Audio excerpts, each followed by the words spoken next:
Malamang sa malamang, nakita na natin ang mga content na ito at ito. Iboto natin si Kagawad para libre ang alak. Kahit MP double light o kahit pa na gin bulak. Ngunit ang tanong, bakit madalas gawing katuwaan ang mga usapin na dapat seryosohin? At higit sa lahat, bakit ito pumapatok sa publiko? Sa panahon kung saan social media ang lagusan ng samot-saring diskusyon, kadalasan, ang mga bagay na nag-iingay walang saysay, habang ang mahalagang usapin hindi nabibigyang pansin. Ang mga naratibong kinikilalang totoo, ngayon, pwede lang baliktarin at paguhin ng isang tao. At dito pumapasok ang kung ano-ano mga memes. Mula sa pagkapanalo ng Gilas Pilipinas laban sa China hanggang sa confidential funds ni Sara Duterte, lahat na yata ay pwedeng maging meme. Funny yarn? Pero ang isa sa mga balon ng katatawanan sa ngayon ay ang SK elections, kung saan tampok ang mga credentials ng ating mga SK aspirants. Malamang ay marami na ang dumaan sa feed ninyo na tulad nito. Napapanahon at napakagandang usapin sana ang pagkakaroon ng malinaw, komprehensibo at makabuluhang credentials, lalo na sa social media. Ngunit dahil sa kasikatan ng mga meme, tila nagbabago ang pagtingin ng mga tao sa mga kumakandidato.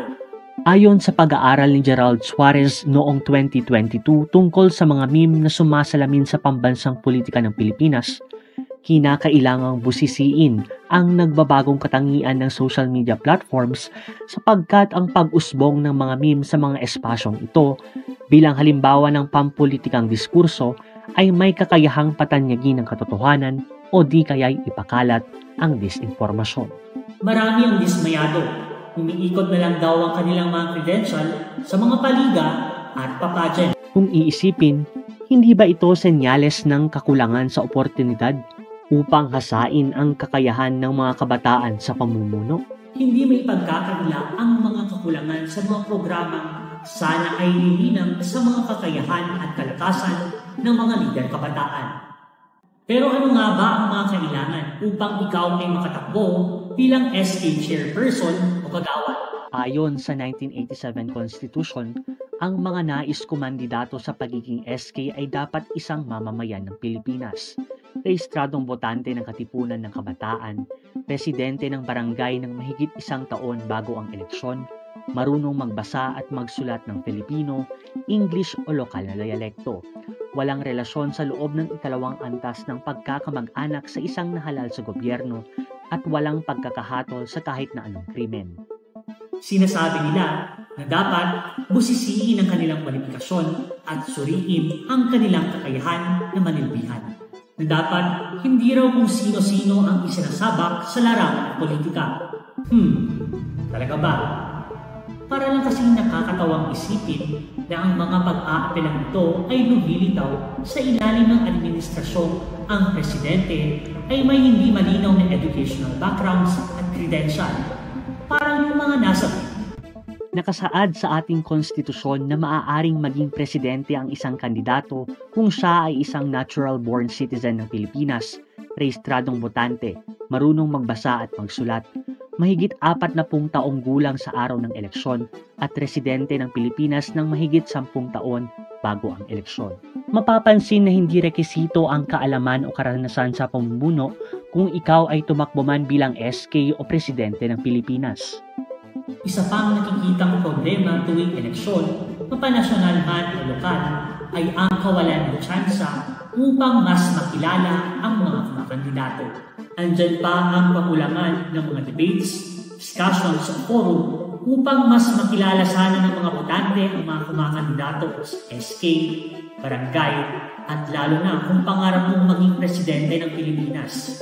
Kaya kung gusto natin ng disenteng pamamahala, syempre, bumoto rin tayo ng disente. Ang sangguniang kabataan bilang mga pag-asa ng bayan ay dapat hindi tumulad kay Marcos, yung duwag sumali sa mga debate, yung may bahid ng korupsyon, yung may track record ng pang-aalipusta at pang-aabuso. Ay nako, huwag pamarisan.